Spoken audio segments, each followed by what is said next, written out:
Hi guys. तो मैं जानती हूँ आप लोग बहुत देर से वेट कर रहे थे स्टोरी का, क्योंकि मैंने आप लोगों को पूरे एक हफ्ते पहले कहा था कि मैं स्टोरी पोस्ट करूँगी जब हम शिफ्ट हो जाएंगे एट द न्यू हाउस। तो the story is finally here and ये बहुत ज़्यादा लंबी होने वाली है। तो टाइम रात के 1 बज चुका है और हम लोग स्टोरी स्टार्ट करते हैं। जो लोग नए हैं उनको एक्सप्लेन करने के लिए थोड़ा सा मैं डिटेल में जाऊँगी। सो जो लोग न्यू हैं उनको मैं एक्सप्लेन करने लगी हूँ कि ये जो स्टोरी है ना, इसका पार्ट 1 मैंने पहले ही पोस्ट कर दिया। लाइक वो पार्ट 1 नहीं था, बट उसमें मैंने पूरी डिटेल से सुनाया था and that video got 3.4 million views. तो अगर आप लोगों ने देखनी है तो वो पेंट वीडियो है वाइट शर्ट वाली, बट अगर आपने वो नहीं देखी नो प्रॉब्लम, ये सुनो आप लोगों को समझ आ जाएगी। स्टोरी का स्टार्ट कुछ इस तरह होता है कि my family lived at a house for 21 years. तो 21 साल पहले मेरी फैमिली एक घर में शिफ्ट होते हैं जो कि बहुत प्यारा और बहुत बड़ा था और कोई प्रॉब्लम नहीं थी। Everything was going very good, सब कुछ बिल्कुल अच्छा जा रहा होता है कि 2 साल बाद मैं पैदा हो जाती हूँ।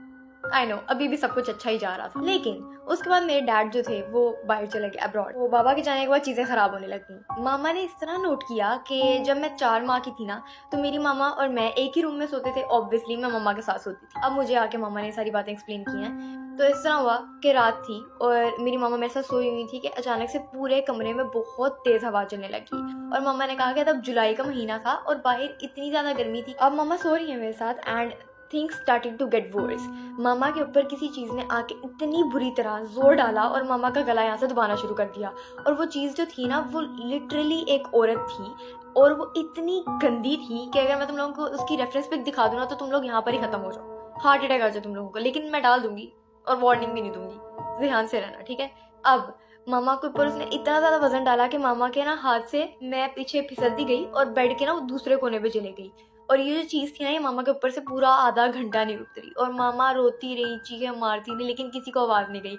और मैं कोने पे जाके वहाँ पर मतलब बेड के कोने पे ना लगी हुई हूँ और रो रही हूँ बहुत ऊंची ऊंची आवाज़। ये रात के ना कोई 3 बजे का टाइम था और आप लोगों को पता है 3 AM इज़ द विचिंग और मैं उसी के करीब स्टोरीज बना रही हूँ और घर नहीं हुआ है। अब अल्लाह ही खैर करे। मम्मा को खुद भी समझ नहीं आ रहा था कि क्या करना है, तो मम्मा ने ना बस आयतुल कुर्सी पढ़नी शुरू कर दी और मम्मा का आई कांटेक्ट प्रॉपरली उस औरत के साथ बना और वो औरत जो थी उसकी शक्ल जानी पहचानी लग रही।